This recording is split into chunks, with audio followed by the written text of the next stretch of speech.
He's so solid. He brings great composure every single game, and he's played in some huge games, and so we can always rely on him to come out and just be himself. Can you be a leader out there in that way? He is, absolutely, and he definitely is. He's always talking, bringing guys together, bringing us in a huddle, talking during timeouts. He definitely picks us up, and he's always there for us. Brooks, you come into an extremely hostile environment, and you're able to take it 2-1 series, 2-1 lead. Just how important was this one? It was big time, and I loved our guys' response to a win. That was something Coach talked about, responding well to a win. We came out and responded to that first loss. We were great. We played with a lot of energy, but it's almost tougher, to respond when you win. It's human nature to get a little complacent, but this group of guys, we definitely did it.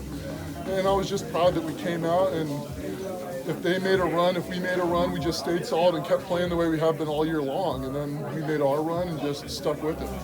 It went back and forth for a majority until that end of third quarter, start of the fourth quarter. What do you think gave you guys the edge there?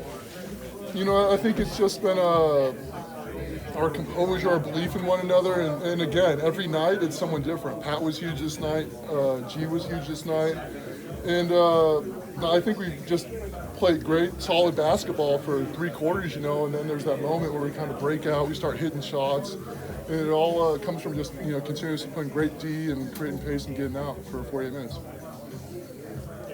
You guys were up big. You're trying to close out the game. Yeah. And all of a sudden, Celtic after Celtics going to the foul line. What was going on there? And at any point did you start to get a little concerned? I don't think we were really concerned. I think we tried to keep our foot on the gas.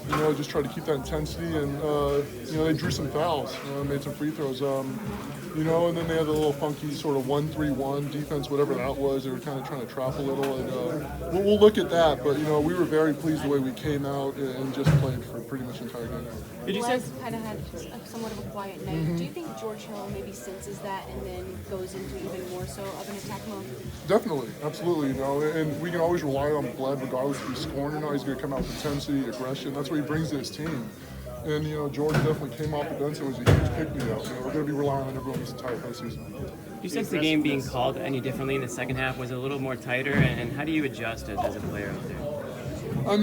It's tough. You want to go and, play the way you've been playing all season long, the way it's got us here. So you can't really let the refs affect it, excuse me. You just got to go out, keep playing tough, keep playing solid D, and if they call it, it's tough, but just move on to the next play.